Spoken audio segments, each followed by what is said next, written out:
Hey guys, how is it going? Welcome back to another video on Injustice to Mobile.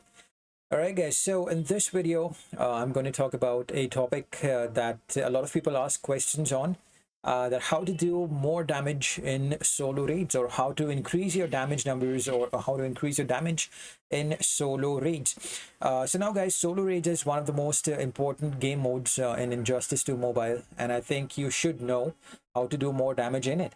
And I think if you stick around to this video till the end, I'm pretty sure that you guys will thank me for making this video.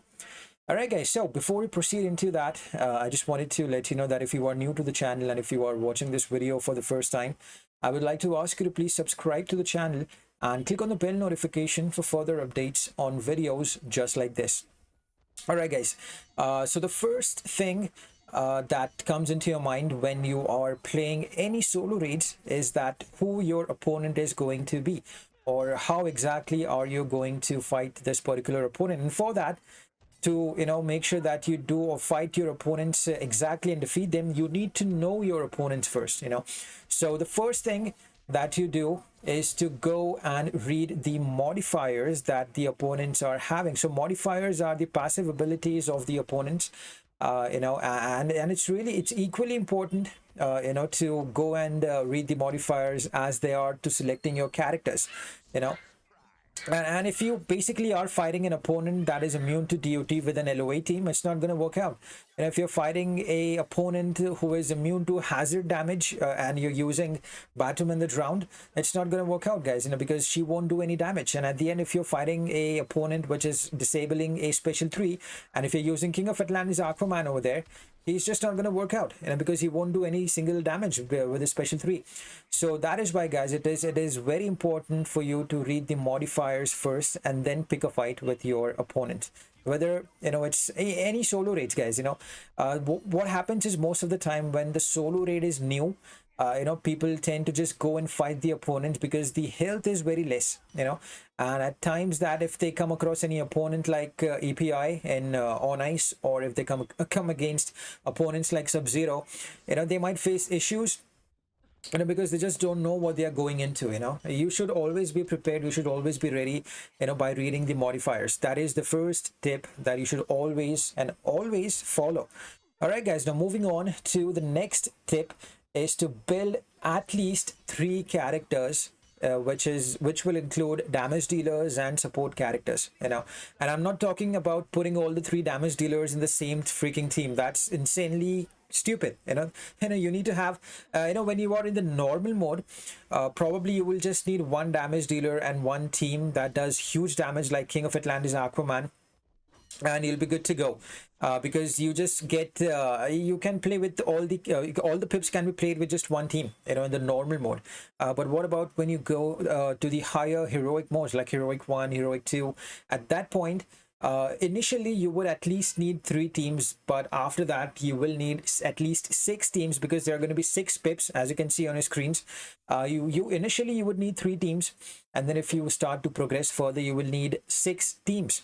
Now, 3 teams should consist an individual damage dealer and a support character that supports them by increasing the combo meter or by increasing the stats for your damage dealer. Okay, so those exactly are the moments where you require your support characters, and you cannot just win your fights with only a damage dealer or only a support character. You need to have both. Your support character should actually increase the damage numbers of your damage dealer, and for that, you need to make sure that you at least build 3 damage dealers, 3 support characters, initially. And then you can build some combo builders as well. So the best team for King is, obviously, like we all know, just an example. I'm not going to talk in detail about this, but just an example. King is a damage dealer. Shazam increases the damage for all the might heroes, and eventually it increases the damage for King of Atlantis Aquaman. And then there is Dr. Fate, another support character, which reduces the power cost for your character. So this is how you need to build 1 team. Then the other team will be Silver Banshee, Reverse Flash will be the combo builder, and then Power Girl will reduce the power cost. So this is how we need to build at least 3 teams initially, when you are on Heroic 1. And then when you progress after that, you need to at least have 6 teams in order to do some decent damage in solo raids. 3 teams, you play 3 pips with like insanely crazy amount of crazy teams, and you do insanely crazy amount of damage, and then after that, in those 3 pips, you have nothing left. So for that, you need to be prepared. At least have 6 teams for that. Now, moving on. Moving on to the next tip is that you need to have the right set of artifacts. Now, we're not going to talk about the beta club or the batarangs or any other premium artifact. Now, I'm going to talk about only free-to-play artifacts that are easily obtainable by completing a special a solo raid, like the Father Box, or like Zatanna's Puppet, or like the God Killer. Now, what is the mistake that what usually people make is that what they do is they don't really upgrade the artifacts. That is a problem with a lot of players I see out there. What they do is they just keep playing, and whatever amount they get, they just randomly upgrade any artifact for that particular solo raid that they're having. That's not going to work out, guys. First, what you need to do is you need to take a artifact which is the main solo raid artifact. Like for Zatanna solo raid, it's Zatanna's Puppet. For Dawn of Apocalypse, it's the Father Box. For On Ice, it's going to be Nora's Snow Globe. You need to take at least one of these main solo raid artifacts to level 10.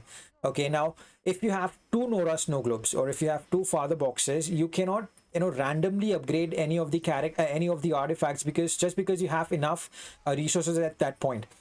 I'm pretty sure you're understanding my point over here, and the reason behind this is because if you keep upgrading randomly your artifacts randomly, eventually it will increase your damage and health, but it won't be enough at a certain point. It won't be enough to complete heroic 3, heroic 4, heroic 5, and so on.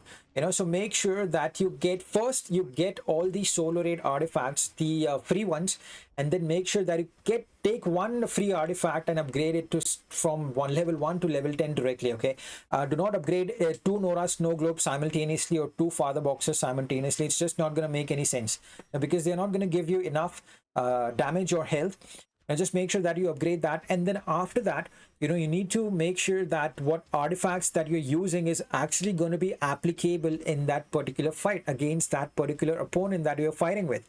Now, let's say if you are using a Father Box on Power Girl. Let's talk about this fight, for instance.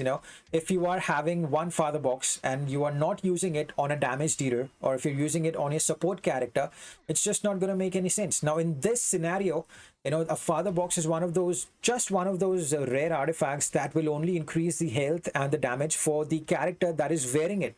It won't give the additional attack and health to the other characters. Okay, so you need to understand these small things, which eventually will help you to do more damage. Now, in this scenario, I have applied Father Box to Silver Banshee, and eventually she was doing a little bit more damage than the other characters. Now, if in case you are basically fighting, let's just talk about some other scenarios where you can play around with the artifacts. So if in case you are fighting against a boss like let's say Black Lightning and on Ice solo raids, and if you have 3 characters put in, all of them are having Nora Snow Globe. Let's say there are 2 characters who are having Nora Snow Globe, but then eventually it happens so that your character that you're fighting with is not ready to die in order to clone for the clones to tag in. So at that point, you cannot use 2 Nora Snow Globes. You just have to use one.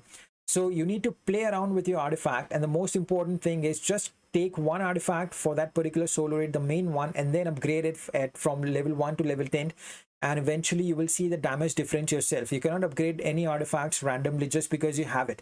Okay, now guys, moving on to the next tip, which is follow the character build order, which is also equally important as upgrading the artifacts.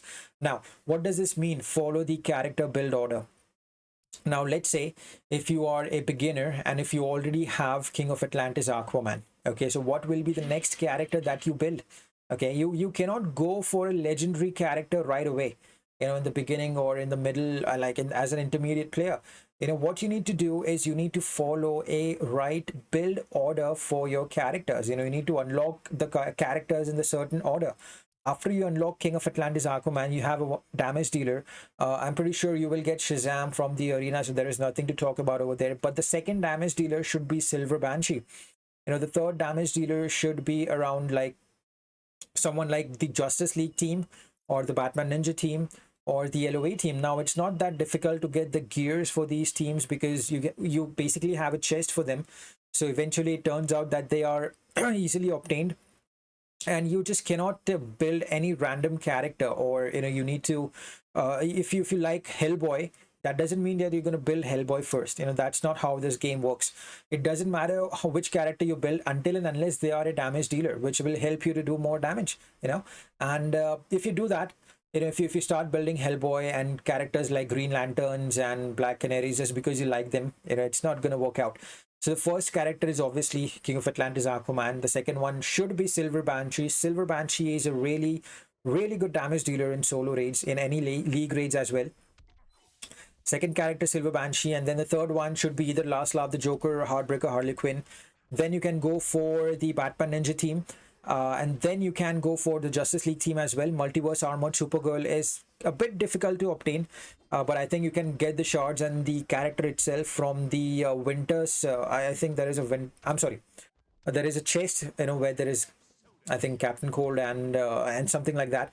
There is a chest actually for Multiverse Armored Supergirl. You can open that. That's how you get the multiverse team.